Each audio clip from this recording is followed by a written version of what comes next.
The envelope arrived on an unremarkable Tuesday, its cream-colored paper and embossed gold lettering standing in stark contrast to the stack of bills and supermarket flyers on my kitchen counter. I stared at it for a full minute before finding the courage to pick it up, my fingers tracing the ornate W stamped in the corner. The Whitmore Foundation's 50th annual gala. My father, a man who had spent his entire life pretending I didn't exist, was inviting me to the most elite fundraising event in New England. Eleanor Whitmore, it read, as if my name had always belonged in the same sentence as his, as if he hadn't scrubbed me from family photos, press releases, and charity boards for 34 years. I placed the invitation back on the counter and turned to the window of my modest apartment. From here, I could just make out the Connecticut skyline where, 30 minutes away, Charles Whitmore's estate sprawled across 20 acres of manicured perfection. The same estate I'd only seen in magazine profiles and charity event coverage, always featuring him with his arm around Isabel, his only daughter. My phone buzzed. It was Jenna, my closest friend since college. "Did you get it?" she asked, her voice tense with protective concern. "I did." "And?" I sighed, glancing at the photo of my mother on my bookshelf. Catherine Pierce, brilliant research scientist, single mother, and the only parent who ever showed up for me, had passed away 6 months ago. Perhaps that's why the invitation had come now. Charles no longer had to worry about facing her. "I don't know, Jen. What exactly am I supposed to do? Walk into a room filled with people who've been pretending I don't exist for decades? Stand there while Isabel plays perfect daughter and he introduces me as, what? The mistake he never wanted?" "You go," Jenna said firmly, "because your mother would want you to finally look him in the eye. Not for his sake, for yours." After we hung up, I sat at my kitchen table, surrounded by the grant proposals I'd been reviewing for the nonprofit where I worked. Ironically, my career in philanthropic analytics sometimes involved evaluating donations from the Whitmore Foundation. I'd built my entire life around doing good, quietly, effectively, without fanfare, the exact opposite of my father's approach to charity. My mother had taught me that. Integrity doesn't need applause, she used to say, even on the hardest days after she'd been blackballed from the biotech industry for refusing Charles's hush money, even when we could barely make rent because her brilliance had been buried under his influence. I picked up the invitation again and noticed something I'd missed. A handwritten note on expensive stationery tucked inside. "Elena, your presence would mean more than you know. Please come. See." His handwriting. So formal, so controlled, just like the man himself. 3 weeks later, I stood before my bedroom mirror, examining my reflection with critical eyes. The black dress was simple but elegant, understated in a way that would make me nearly invisible in a sea of designer gowns and family diamonds. My mother's modest pearl earrings were my only jewelry. "You're not going for him," I reminded myself. "You're going for closure." The Uber dropped me at the entrance to the Grand Meridian Hotel, where valets in white gloves were parking Bentleys and Maseratis. I handed over my invitation with steady hands, surprised by my own calm. The doorman checked his list, and for a fleeting moment I wondered if my name would actually be there, or if this had all been some elaborate joke. "Miss Whitmore," he said with a practiced smile. "Welcome." The ballroom took my breath away despite myself. Crystal chandeliers dripped from the ceiling like frozen rain, while table settings of bone china and sterling silver reflected the soft glow of hundreds of candles. A string quartet played in the corner, their music floating above the murmur of New England's wealthiest families discussing stock portfolios and summer homes. I recognized faces from magazine covers and news segments, tech moguls, financial titans, politicians, and then I saw him. Charles Whitmore stood in the center of it all, his silver hair perfectly coiffed, his tuxedo impeccably tailored. At 68, he still commanded attention with the force of his presence alone. Beside him stood Isabel, my half-sister, resplendent in a red gown that probably cost more than my car. I'd never met her in person. We'd grown up 30 minutes and worlds apart. As I made my way across the room, I felt eyes turning toward me. Whispers followed. I caught fragments. "That's her. The other daughter. Never acknowledged publicly." My father's gaze finally found mine across the crowd. For a moment, just a flash, I saw something in his eyes. Recognition? Regret?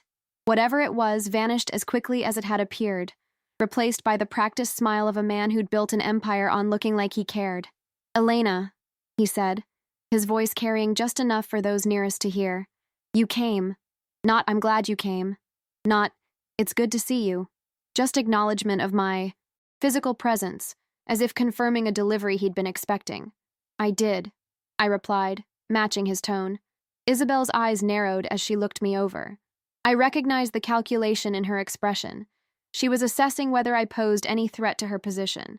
Her perfect white teeth flashed in what resembled a smile but felt more like a warning. So you're the mysterious Elena, she said, her voice honey-sweet with poison underneath. Daddy never mentions you. Isabel, Charles warned quietly. A tall man with kind eyes and salt and pepper hair approached, cutting through the tension. Mr. Whitmore, they're ready for your speech. Thank you, Clark, my father replied before turning back to me. This is Clark Devlin, CEO of Whitmore Enterprises.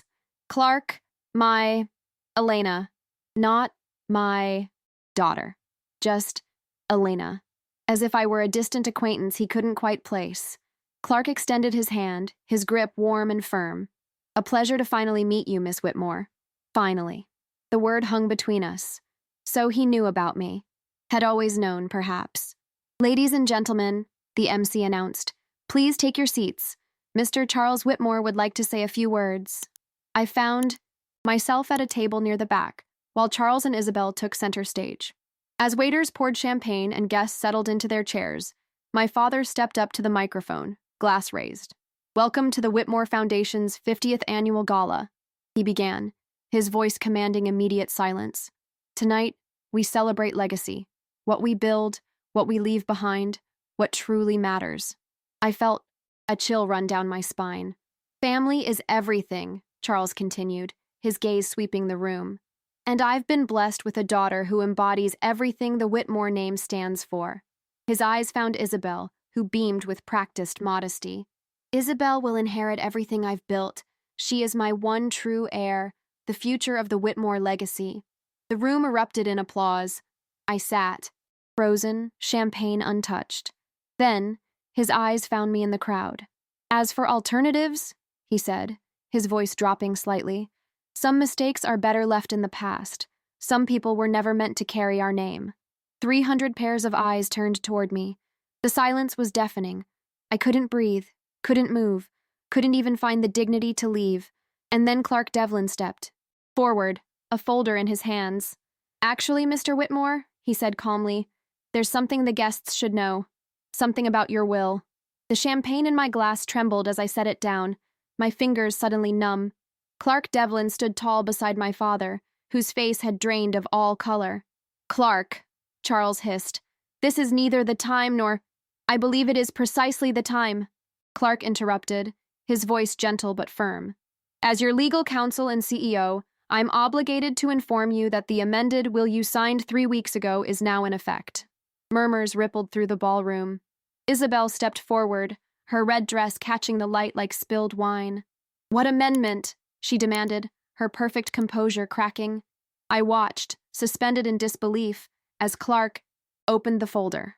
He cleared his throat, and in that moment of silence, I could hear my own heartbeat.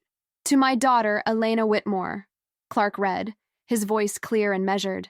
The one who never asked for anything, never exploited my name, and who built her own life with integrity. I leave full control of the Whitmore Foundation. May she use it to do more good than I ever did. The room erupted in gasps and whispers. Isabel's mouth opened in shock, her carefully applied lipstick suddenly garish against her pale face. That's impossible, Charles sputtered, reaching for the document. That was a draft. I never intended— You signed it, sir, Clark replied calmly. In my presence, with full mental clarity, on April 18th. Your exact words were, it's time for the truth. I couldn't move, couldn't breathe. The room seemed to tilt around me as 300 of New England's elite turned to stare at the woman they'd just watched being publicly humiliated. The woman who now, apparently, controlled one of the largest private foundations in the country. Isabel lunged for the microphone. This is absurd! She's nobody! She's never even been acknowledged as a Whitmore. Her voice cracked with fury and panic. Daddy, tell them this is a mistake!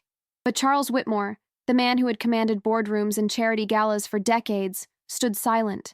For the first time in my life, I saw him look uncertain. Clark turned to me, his eyes kind. Miss Whitmore, would you like to say something? I rose slowly, my legs unsteady as I made my way to the stage. The click of my modest heels against the marble floor echoed in the stunned silence. I'd never imagined standing here, all eyes on me, the weight of a legacy I'd never wanted suddenly thrust upon my shoulders. I took the microphone, its cool metal grounding me to the moment. I didn't come here tonight for money or power or revenge, I began, my voice steadier than I felt. I came because I thought, after 34 years, my father might finally be ready to acknowledge the truth. I looked directly at Charles, whose eyes couldn't quite meet mine. The truth is simple. I am Elena Whitmore. My mother was Catherine Pierce, a brilliant researcher whose work in cellular regeneration formed the foundation of Whitmore Biotech's first patent. She refused to be silenced with money when she became pregnant. She refused to pretend I didn't exist. The room was utterly still now. I never wanted his fortune, I continued. I only wanted his truth, and it seems, in the end, he found the courage to offer at least a piece of it. I handed the microphone back to Clark, who nodded with something like respect in his eyes. As I stepped away, a single person began to applaud, a woman in her 70s, whom I recognized as Margaret Holloway, one of my mother's few friends who had stood by her after she was blackballed. One by one, others joined, until a wave of applause washed over the ballroom.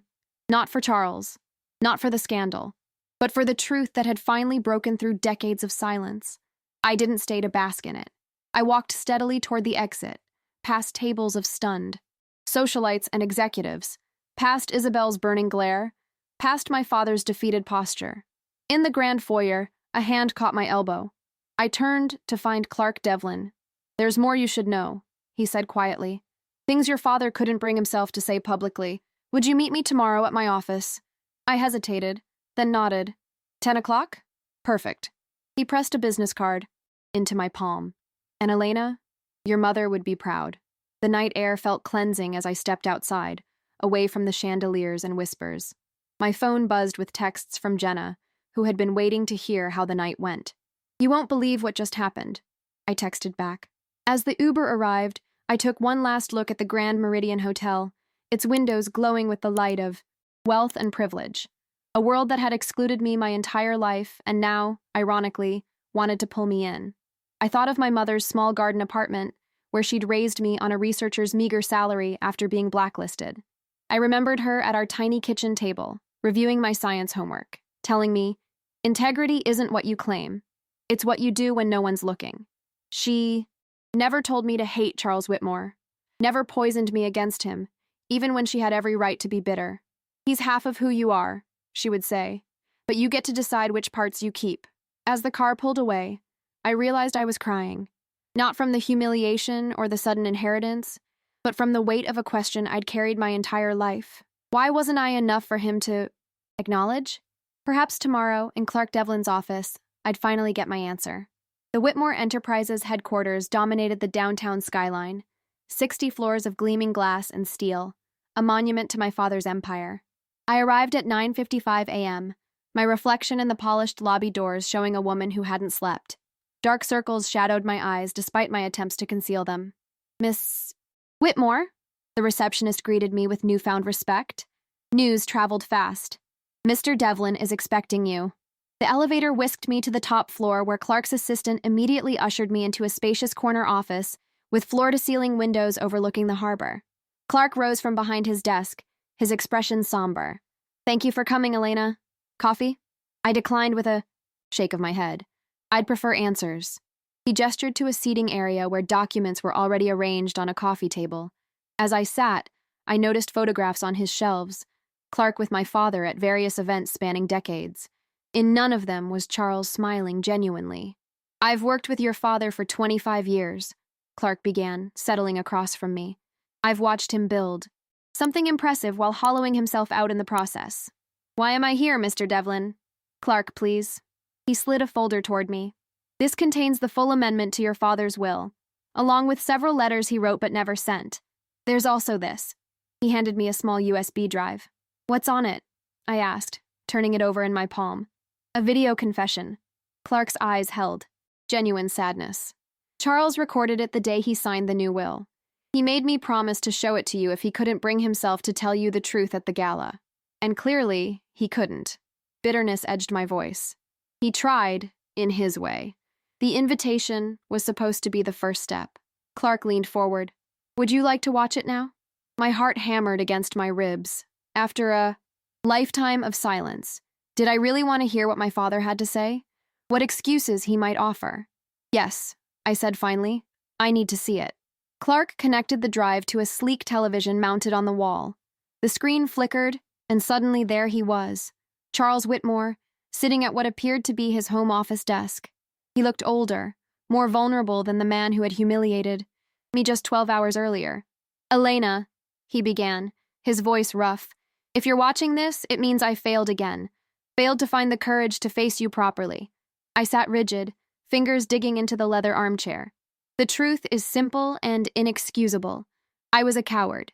When Catherine told me she was pregnant, I was already married, already building the image of the perfect family with Isabel's mother. I offered money to make the problem disappear. Catherine refused.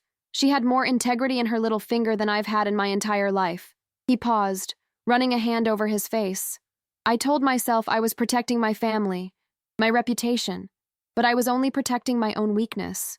Over the years, I convinced myself that ignoring your existence was better than acknowledging, and then neglecting you.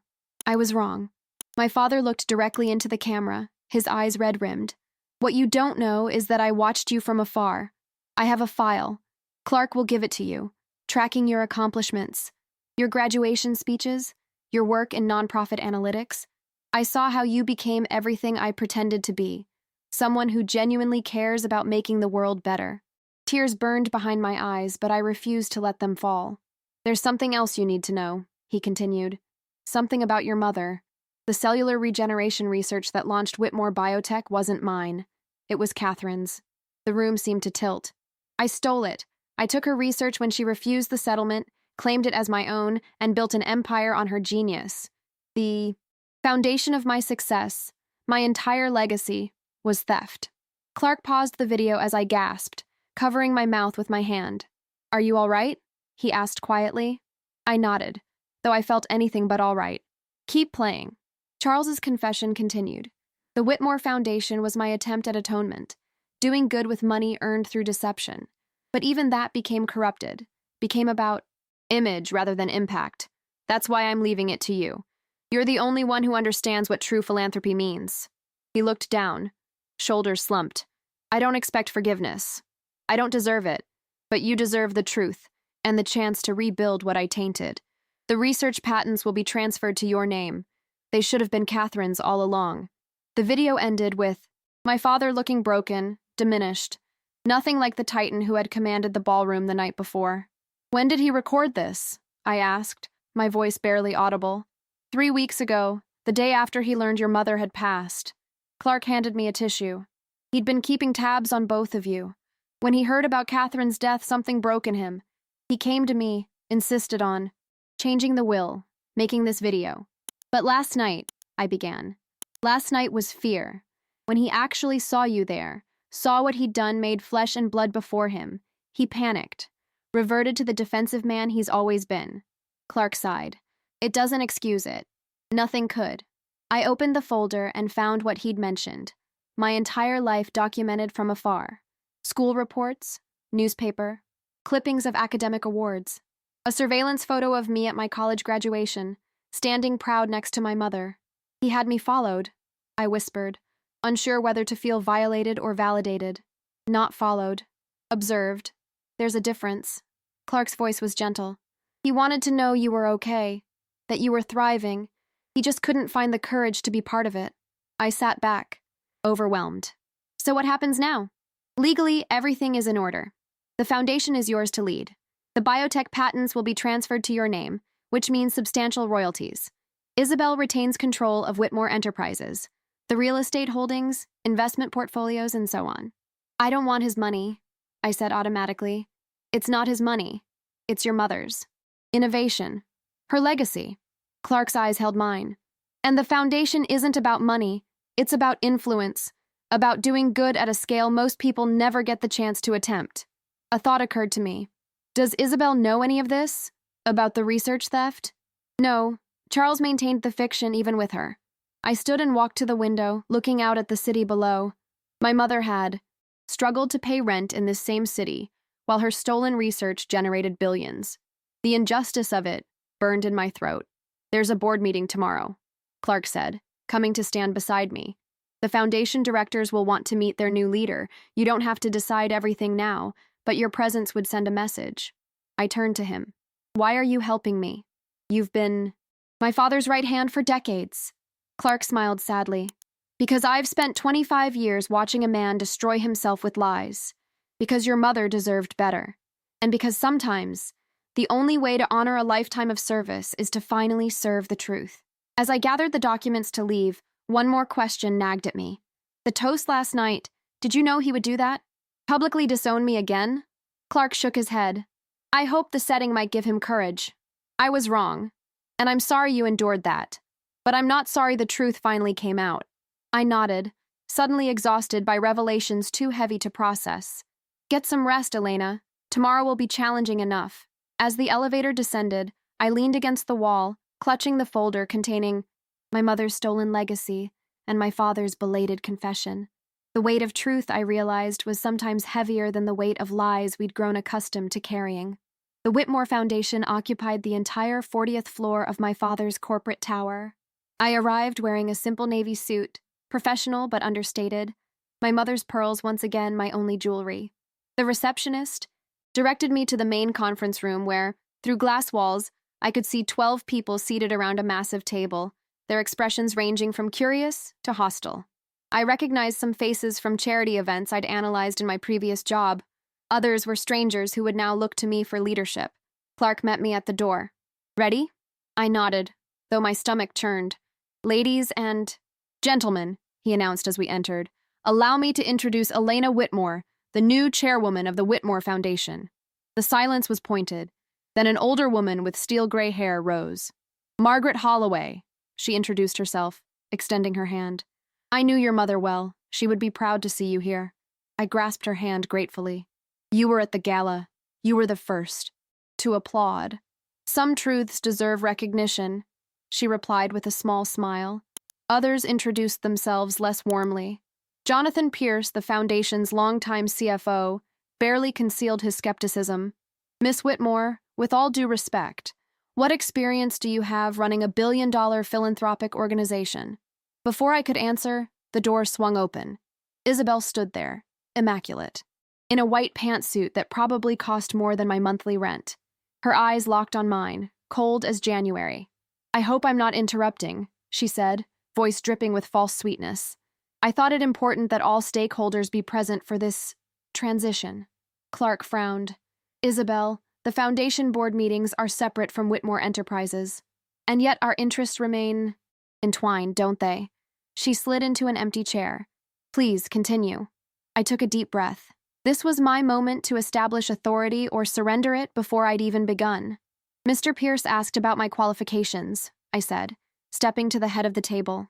"For the past 8 years, I've worked in philanthropic analytics, evaluating the effectiveness of charitable giving for dozens of organizations, including this one." Surprise flickered across several faces. "In fact," I continued, opening my laptop, 3 years ago, I authored an anonymous assessment of the Whitmore Foundation's grant distribution patterns. I projected a familiar report onto the screen, one I knew they'd all seen. My conclusion was that while the Foundation excelled at publicity, its actual impact metrics lagged significantly behind similar organizations. Jonathan Pierce paled. "You wrote the Alpine report? We implemented all of your recommendations." "Some," I corrected gently. "You implemented the ones that wouldn't disrupt the Foundation's PR strategy. You ignored the structural issues." Margaret Holloway's lips curved into a smile. "I told Charles we should hire the consultant who wrote that report." He refused. "Perhaps he knew exactly who wrote it," Clark murmured. I clicked to the next slide, a comprehensive analysis I'd prepared overnight. The Whitmore Foundation has an admirable mission statement, but its execution has been compromised by 3 main issues. First, celebrity-focused events that consume 40% of operational costs, while generating minimal actual charitable impact. Second, grants concentrated in high-visibility causes rather than high-need communities.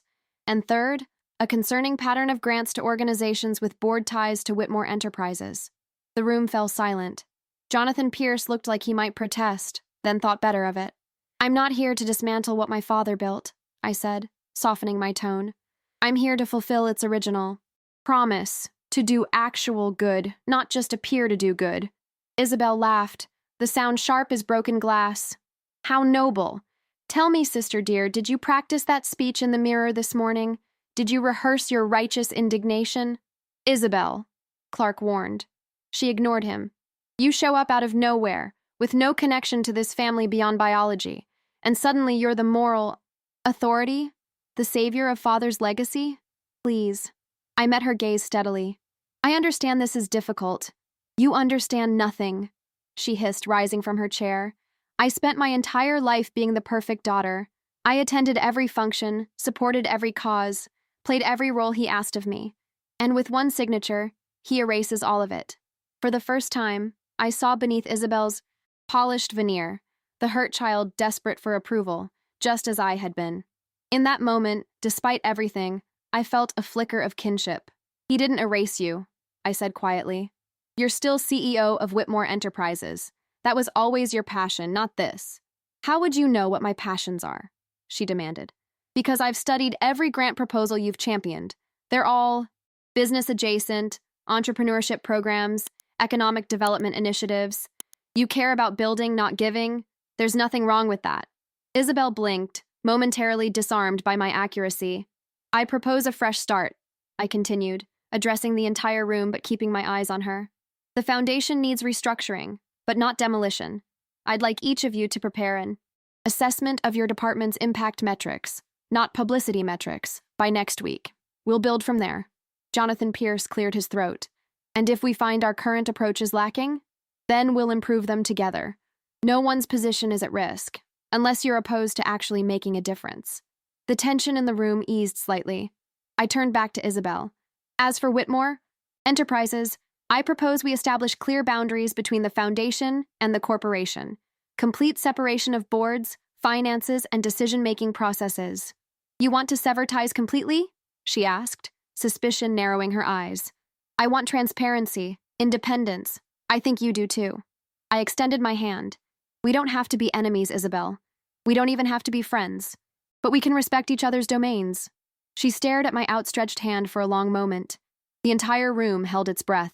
Finally, with calculated precision, she shook it once. "Don't mistake this for acceptance," she said quietly. "I'm simply choosing my battles." "As am I," I replied. She turned and walked out, her heels clicking a sharp rhythm against the marble floor. As the door closed, behind her, I felt the weight of 12 pairs of eyes on me. "Well," Margaret Holloway said with a hint of admiration, "Charles certainly didn't pass on his cowardice to either of his daughters." A ripple of nervous laughter broke the tension. Clark caught my eye and nodded slightly, a gesture of approval that meant more than it should have. "Let's get to work," I said, taking my seat at the head of the table. "We have a foundation to rebuild." The rain fell in sheets as I stood before my mother's grave, white roses clutched in my trembling hand. 1 week had passed since the gala, since my world had turned inside out. The modest headstone read simply, "Catherine Pierce, 1965 to 2025. Brilliant mind, loving mother, unwavering spirit." "You were right, Mom," I whispered, placing the flowers against the wet stone. The truth does always find its way out. I'd spent the week immersed in foundation documents, patent paperwork, and decades-old research journals. My mother's handwriting filled notebooks that Clark had recovered from archive storage, elegant formulas and groundbreaking theories that had built my father's empire. "He's holding a press conference today," I told her grave, "announcing the truth about your research, transferring the patents to my name." I wiped rain from my face, indistinguishable from tears. "I wish you could see it." "She can." I turned to find Margaret Holloway behind me, holding a black umbrella. She stepped forward, sheltering us both from the downpour. "Catherine always believed that justice doesn't need an audience," Margaret said, her eyes kind. "That doing right matters, even if no one's watching." "You knew her well." Margaret nodded. "We were research partners before Charles came along. 2 women trying to break into a field that didn't want us." She looked down at the grave. "When everyone else abandoned her after the scandal, I couldn't. But Charles made sure my career suffered for that loyalty. And yet you joined his foundation. I joined to protect what little of Catherine's vision remained in it. She met my gaze. And to be positioned to help when the time came. I've been waiting 34 years for you to walk through those doors. I studied her face, seeing now the strategic patience, the long game she'd played. Thank you, I said simply. Don't thank me yet. The board meeting was just the beginning. She checked her watch. The press conference starts in an hour. Are you ready? I wasn't. How could anyone be ready to stand beside the father who had denied them while he publicly confessed to intellectual theft? But I nodded anyway. Then let's make sure Catherine's legacy is finally recognized. The Whitmore Enterprises media room was packed when we arrived. Journalists from every major outlet, crammed shoulder to shoulder, cameras flashing. I slipped in through a side door as Charles took the podium, his face haggard despite expert makeup. Thank you all for coming, he began, voice lacking its usual command. I've called this conference to correct a grave injustice that has persisted for over 3 decades. The room quieted. The cellular regeneration technology that launched Whitmore. Biotech in 1991 was not my discovery, as I've claimed. It was the breakthrough work of Dr. Catherine Pierce, who was at that time a lead researcher in my laboratory. Murmurs rippled through the crowd. Cameras clicked frantically. Dr. Pierce's work was appropriated by me when our personal relationship ended. I took credit for her discoveries, filed patents under my name, and built this company on her intellectual property. A reporter shouted, "Are you admitting to theft, Mr. Whitmore?" Charles's knuckles whitened on the podium. I am admitting to a grievous ethical breach that cannot be undone but must be corrected.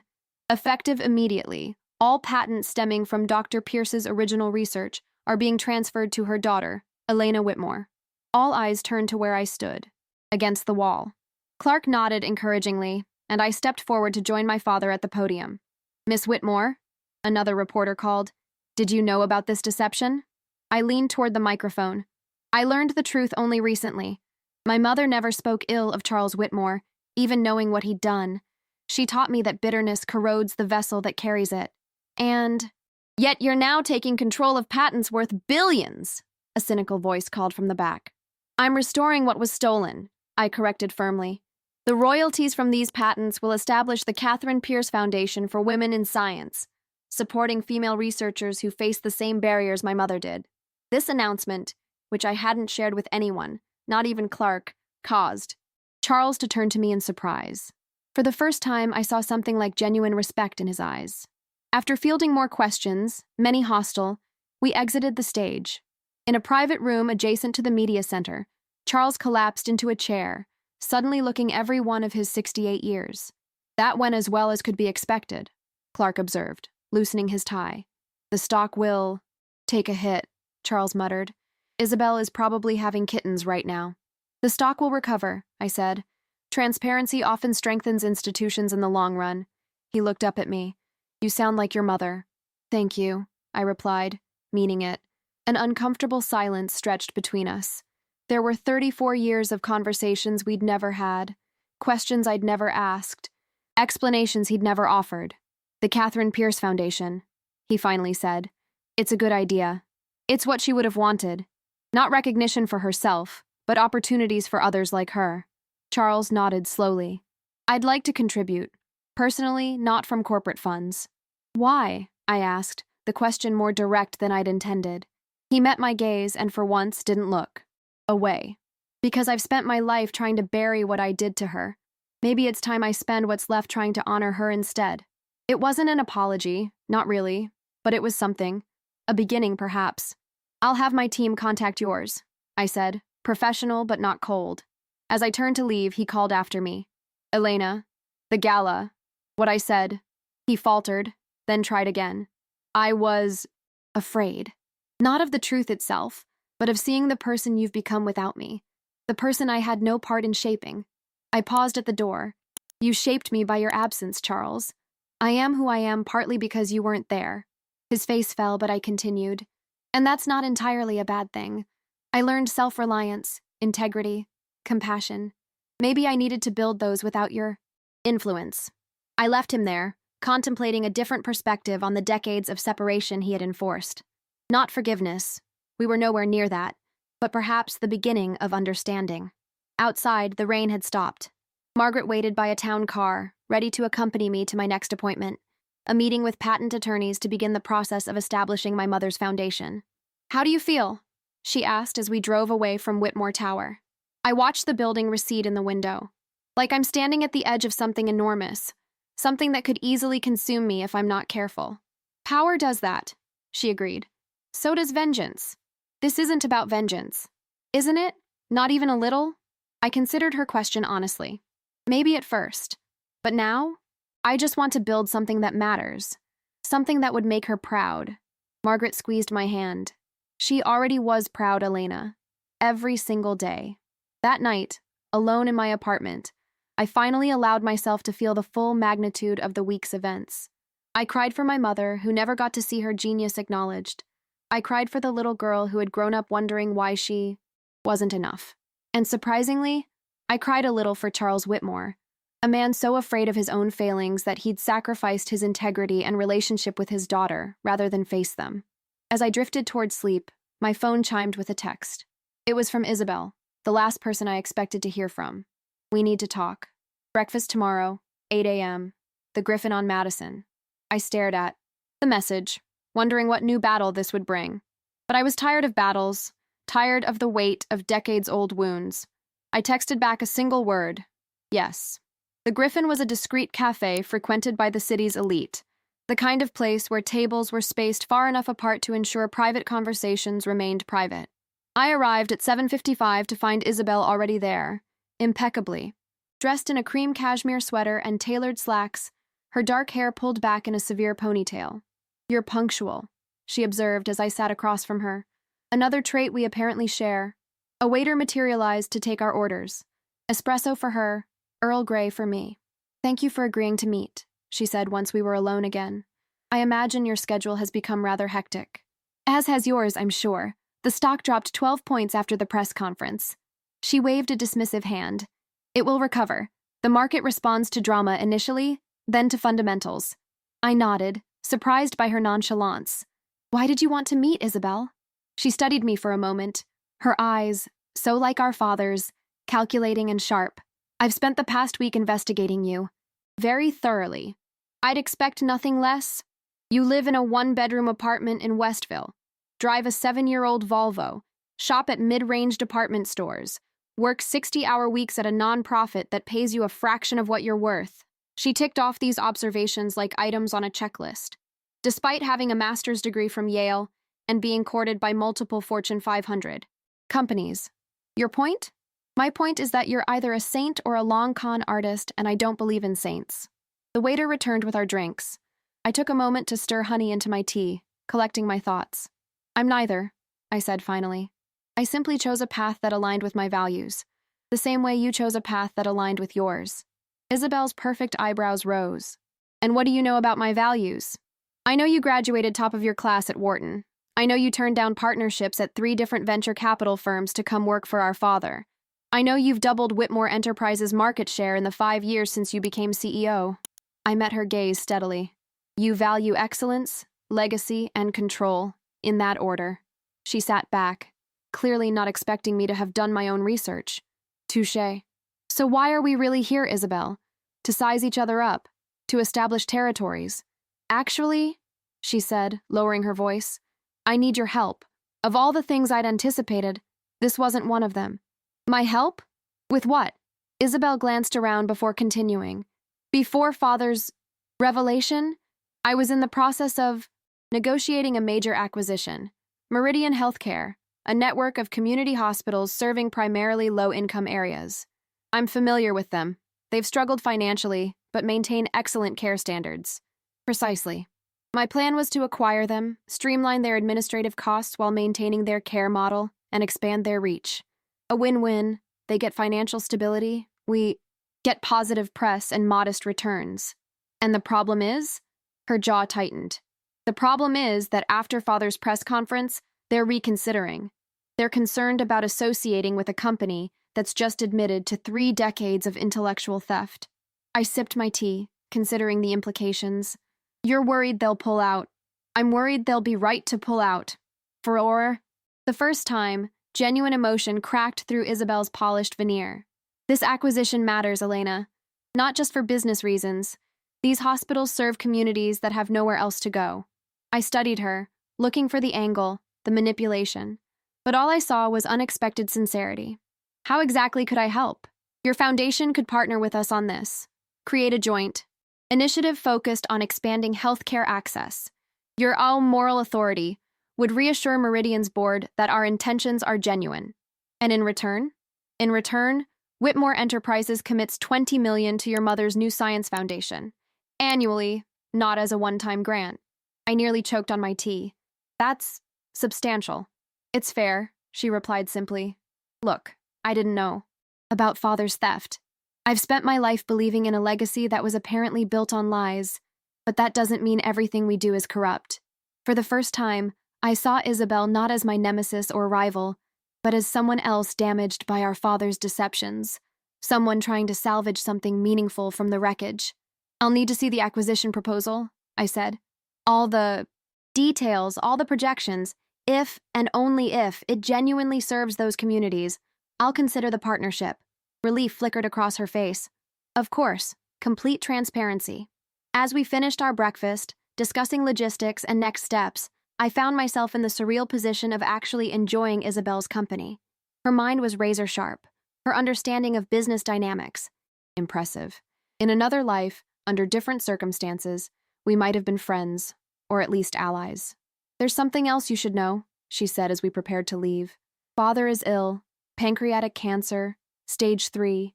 He's known for months but kept it quiet. The news hit me like a physical blow. How long? 6 months, maybe less. It's why he finally faced the truth about your mother, why he changed the will. He's trying to put his affairs in order. I sat back down, legs suddenly unsteady. The complex emotions I'd been navigating toward Charles Whitmore, anger, resentment, cautious respect, now collided with an entirely new dimension. The possibility of losing him before I'd ever really known him. I'm sorry, I said finally. That must be difficult for you. Isabel's laugh held no humor. The irony is that I've spent my life trying to earn his approval, while you spent yours not needing it. And in the end, he respected you more for it. I think he loved you, in his way, I offered. His way wasn't enough. She stood, gathering her purse. But maybe we can build something better than he did. Something honest, for once. As we parted outside the cafe, Isabel hesitated, then extended her hand. Partners, then? At least for this venture? I took her hand, feeling the strange weight of this unexpected alliance. Partners. Walking away, I pulled out my phone to call Clark. The news about our father's illness changed things, accelerated timelines, shifted priorities. But the most surprising development was this tentative bridge between Isabel and me. 2. Women shaped by the same man's failures, now attempting to build something he never could. Truth. 3 months passed in a whirlwind of board meetings, press conferences, and late nights poring over documents. The Catherine Pierce Foundation for Women in Science was officially launched with a modest ceremony that would have made my mother proud, focused on the first cohort of grant recipients, rather than donor recognition or publicity. The partnership with Isabel succeeded beyond expectations. Meridian Healthcare not only agreed to the acquisition, but expanded their service areas with the foundation's support. Our unlikely alliance had turned into something of a working relationship. Not warm, exactly, but marked by growing mutual respect. But as autumn painted the Connecticut landscape in crimson and gold, Charles Whitmore's condition deteriorated rapidly. The cancer had spread, and his doctors gave him weeks, not months. He's asking for you, Clark told me one rainy October evening as we finished reviewing foundation financials in my new office. He's been moved home from the hospital, hospice care. I set down my pen, conflicted emotions washing over me. What does he want? To talk, while he still can. Clark's eyes held compassion. It's your decision, Elena. No one would blame you if you chose not to go. That night, I sat in my apartment window seat, watching raindrops race down the glass while turning a small velvet box in my hands. Inside was a delicate silver locket I'd found among my mother's possessions, empty, as if waiting for photographs that were never added. Had she hoped someday to fill it with a family portrait, one that included Charles and me? I thought of what my mother had taught me about forgiveness, that it wasn't about excusing actions, but about refusing to let bitterness define your future. that sometimes the person who benefits most from forgiveness is the one who offers it. The next morning, I drove to the Whitmore estate for the first time in my life. The grounds were immaculate, even in decay, fallen leaves arranged in artistic piles, late roses still blooming in geometric beds. The mansion itself rose like something from another era, all stone and columns and history. Isabel met me at the door, dark circles under her eyes betraying her exhaustion. "Thank you for coming," she said, the simple words carrying unexpected weight. "How is he?" I asked as she led me through a maze of opulent rooms, lucid mostly, refusing pain medication because it clouds his mind. She paused outside a heavy oak door. "He's been sorting through his life, trying to make amends where he can. It's not easy to watch." The master bedroom was dimly lit, medical equipment creating sharp modern contrasts against antique furniture. Charles lay propped up in a massive four-poster bed, his once imposing frame now shrunken and frail. His eyes, however, remained alert, brightening when he saw me. "Elena," he said, his voice a whisper of its former authority. "You came." Isabel squeezed my arm and slipped out, leaving us alone. I approached the bed slowly, taking a seat in the chair positioned beside it. "I came. I didn't think you would." He coughed, reaching for a glass of water with trembling hands. I helped him drink, this simple act of care feeling strangely significant. "I almost didn't," I admitted. "I'm still processing everything." Charles nodded weakly. "I don't have the right to ask for forgiveness or understanding, but there's something I need to tell you, something I couldn't say.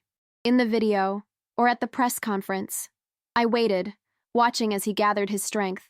"I loved your mother," he said finally. "Not the way she deserved.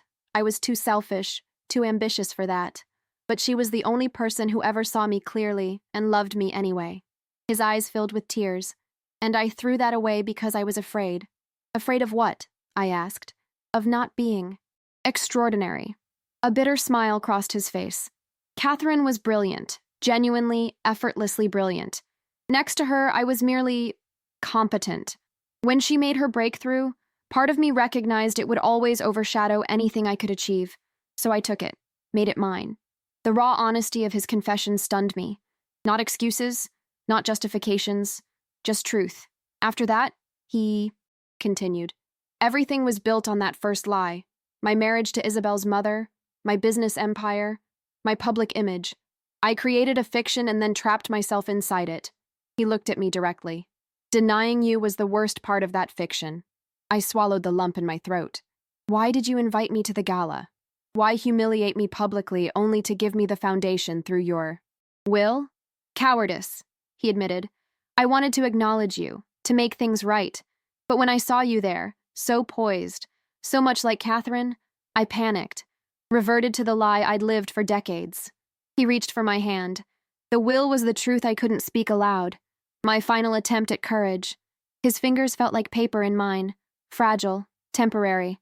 "There's a safe behind the painting," he said, gesturing weakly toward a landscape on the far wall. "The combination is Catherine's birthday.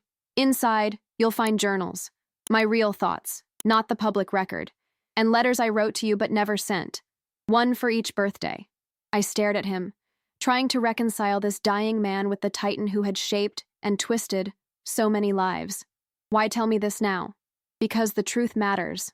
Even at the end," his grip tightened slightly. "Because you deserve to know you were never forgotten, never truly denied, just failed by a man too weak to claim his own daughter." Tears slid down my cheeks, surprising me. I'd thought myself beyond crying for Charles Whitmore. "I brought something," I said, pulling the silver locket from my pocket. "It was my mother's. I found it empty, and I wondered." Recognition flashed in his eyes. "I gave her that, for her 30th birthday. She said she would only fill it when our family was whole." He smiled sadly. Another promise I broke. I placed the locket in his palm. "It's not too late for truth, Charles." He looked at me, really looked at me, perhaps for the first time. "You have her strength, and her capacity for forgiveness." "I'm not sure about forgiveness," I said honestly, "but I'm here. That's something." We sat in silence for a while, the weight of decades settling between us. Not erased, not forgotten, but perhaps, finally, acknowledged. As I prepared to leave, Charles called after me, his voice fading. "Elena, you were never a mistake. You were the best thing I ever helped create. It wasn't enough. It could never be. Enough to fill 34 years of absence. But it was true. And truth, as my mother had always taught me, was the beginning of healing." The safe contained exactly what he'd described: journals dating back to before my birth, and 34 envelopes, each addressed simply, "To my daughter on her birthday." I took them, along with a small photograph I found tucked inside the first journal. Charles, and Catherine, young and smiling, his hand resting gently on her pregnant belly. The first real evidence I'd ever seen that, once upon a time, they had been happy about me. Charles Whitmore died on a crisp November morning, just as the first snow began to fall. The funeral was a highly publicized affair. Business titans, politicians, and socialites gathering to mourn the man they thought they knew. I stood beside Isabel at the graveside, our shared blood finally acknowledged before the world. The media called it a tale of redemption. The business world labeled it corporate atonement. But for me, it was simply the end of one chapter and the beginning of another.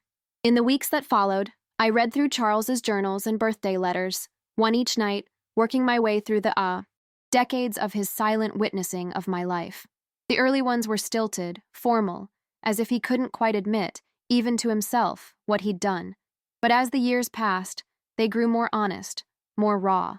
"You won spelling bee today," read one from when I was 12. I sat in the back row. "You didn't see me. Your mother did. She looked right at me but said nothing. She has always been the stronger." 1. "Your college graduation," another stated. "You gave the valedictory address. Spoke about integrity and purpose. Felt like every word was an indictment of my choices. So proud it hurt to breathe." The final letter, written just before the gala, contained only one line. "I hope someday you'll understand that my greatest failure wasn't in denying you to the world, but in denying myself the joy of knowing you." 1 month after the funeral, on a snowy December evening, I hosted a different kind of gathering at my mother's small house, which I'd kept rather than moving into anything more grand. Isabel arrived first, bringing an expensive bottle of wine and an uncharacteristic nervousness. "I've never been here before," she admitted, looking around at the modest living room with its overflowing bookshelves and comfortable, worn furniture. "It's warm. Mom believed homes should look lived in, not displayed." I took the wine. "Thank you for coming." Clark arrived next, followed by Margaret Holloway and a small group of my mother's former colleagues, scientists whose careers had been sidelined for supporting Catherine, now being reinstated at Whitmore Biotech under Isabel's new leadership. "What's the occasion?"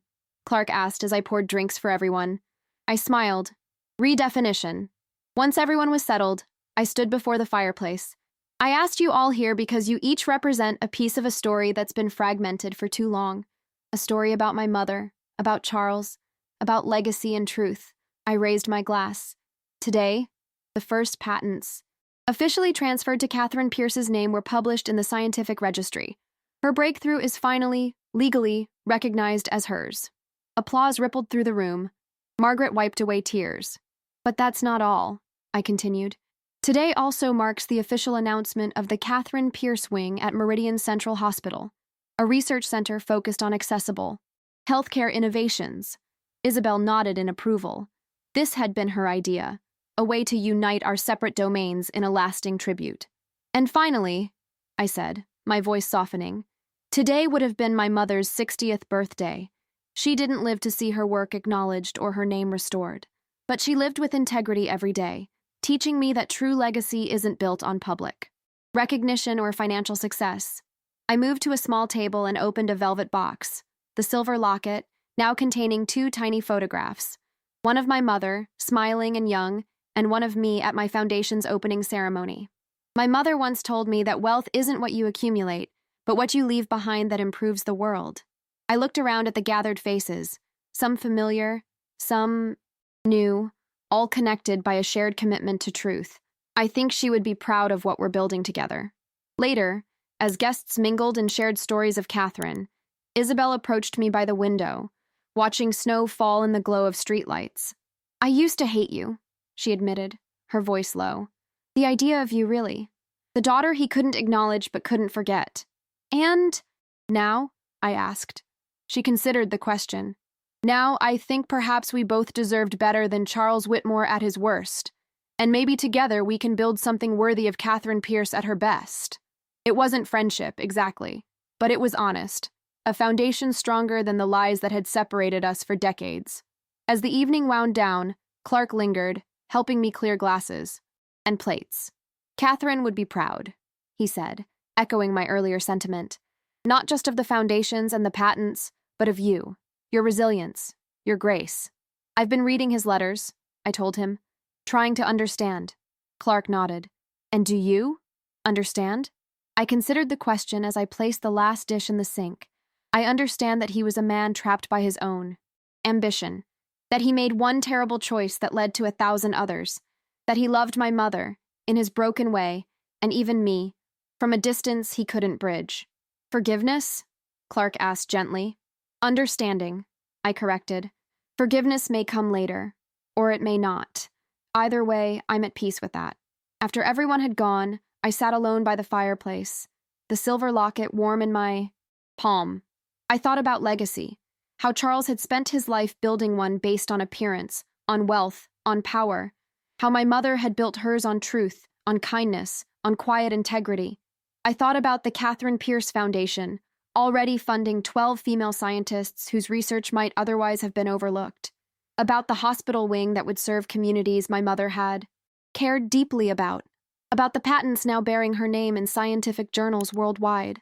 And I thought about the birthday letters, 34 years of a father watching from shadows, too afraid to claim the daughter he'd created, too haunted to forget her. The truth was complicated, messy, imperfect, just like family, just like forgiveness, just like legacy. I fastened the locket around my neck, feeling its weight settle against my heart, not a burden, but a reminder of where I came from, of who I chose to be, of the power of truth to heal, even decades later. Outside, snow continued to fall, covering the world in clean, blank possibility. Tomorrow would bring foundation meetings, collaboration with Isabel on the hospital initiative, decisions about grants and funding and future directions, the work of building something meaningful from the ruins of secrets too long kept.